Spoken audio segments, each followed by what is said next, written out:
You most likely have some work right now that you're avoiding doing. Well, after watching this video, you will have learned how to cure your procrastination. Today, I will show you 7 things that help me cure my procrastination and be more disciplined. And if I were able to do it, you can do it too. You see, I'm not some kind of wizard that never procrastinates. I still find myself procrastinating sometimes, but not as much as I used to. I will teach you in detail how you can use these principles in your daily life when it comes to procrastinating. I procrastinated so much that every time I had an assignment or a video to finish, I would finish it in the last possible moment, which left me no time for other things, just because I was too busy procrastinating. And that's why I failed all my goals at the time, simply because I wasted all my time procrastinating. But as soon as I learned how to stop procrastinating, everything started going for the better. When I was younger, I had just started going to school. I remember we would have a bunch of homework to do every day. I remember I would do the harder part first, and only afterwards I would do the easier part. This method is known as eat the frog. If you started the day off with the hardest task on your schedule, more about schedules later, the rest of your day will be better, as you have already done something productive to start it off, and easier, as all the other tasks will seem easy compared to the hard one. Most people, however, do the opposite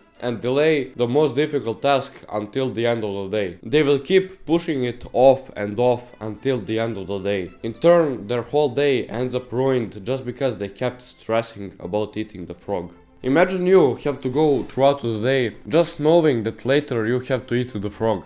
You won't be able to focus on other things. So basically, you wake up and do the hardest thing first thing in the morning, because that's when your mind is the freshest. So normally you will be able to focus better and you will be able to think better. You probably think that in order to take action, you have to be motivated to do it. And motivation comes from some sort of emotional inspiration. First, we are inspired to do something, which generates motivation needed to do the certain action. And most people do the thing they need to do only when they are motivated to do it. But what they don't know is that motivation is generated from action. You see, inspiration, motivation, and action is not linear sequence. Rather, it's an endless loop. You can start wherever you wanna start. And since motivation and inspiration is hard to get, it's far more efficient to start by taking action. And you might say, but that's the whole problem. I cannot take action. But what you don't realize is that we take action without motivation all the time for the things we do on a regular basis. Like eating. Without those things, we would be dead. And also, motivation sometimes comes from fear. We studied the last possible moment because we fear the consequences that come with it. Remember how good you feel when you finish a workout. You feel very motivated to come back tomorrow and do a good workout again. Well, same can be achieved with much smaller things. It's basically a snowball effect. You do something and then you get the motivation to do another thing, and then the other, and so on. Like making your bed. After doing that, you will be motivated to clean your room, and then maybe clean the dishes, and then do something else, and so on. Rather than reading the whole book, start by just reading one paragraph. Just say, just do something. This is called the do something principle by Mark Manson. Have you ever had huge task that you procrastinated doing just because of how big it was? I was in that situation before too. One thing that helped me was breaking that huge task into smaller pieces. For example, you have to clean your room. You see this huge room with messy bed, trash and clothes all around the room, dust everywhere. Your brain will be so overwhelmed that it will try to delay the pain of cleaning that huge mess for later and do something that takes less effort instead,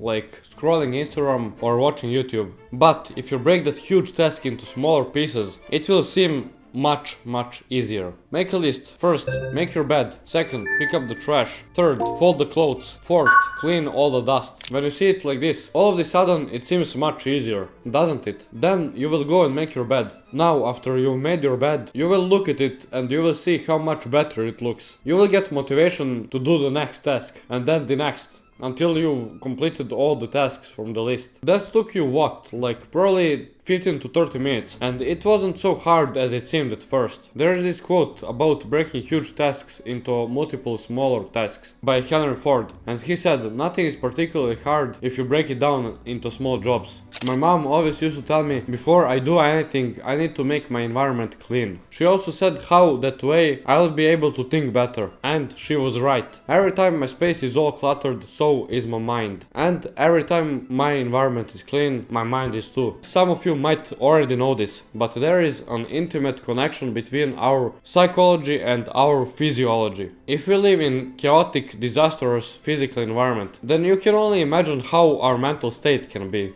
It can only be the same, all cluttered and chaotic. And from that point on, we just keep procrastinating because it's easier than actually doing something. I remember every time I see my room all messed up, clothes all around, I just don't feel like doing anything at all. It feels so hard to start doing anything because you know that you need to clean that mess. It's like a mental block that you need to break in order to start doing some more productive things. And it is much easier to change your environment than it is to suddenly feel all clear-headed. Then, after I clean up everything, I finally feel ready to start doing things that I need to do for that day. And if I don't clean everything up, I will just keep on procrastinating. So if you're finding yourself more distracted than ever, and if you're finding it more and more difficult to get any work done, improve on them. Make sure that space you're in is enjoyable and simple, clean and ready for work. Actionable step. If your room is messy, I want you to pause this video, go clean your room, and then come back and comment how you felt after doing that. Be honest, if you're watching this on PC, you probably have your phone beside you with all of your notifications on, constantly distracting you.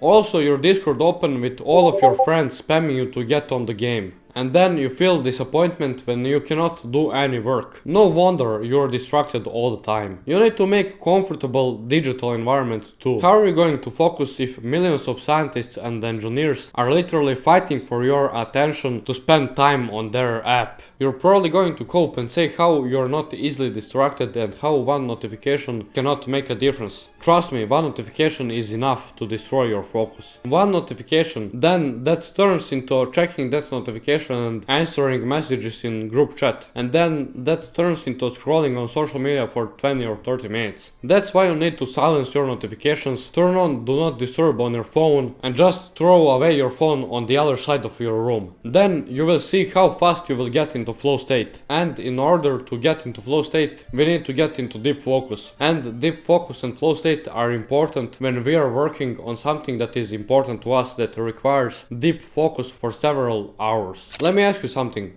Do you even know what are you going to do today? Probably not.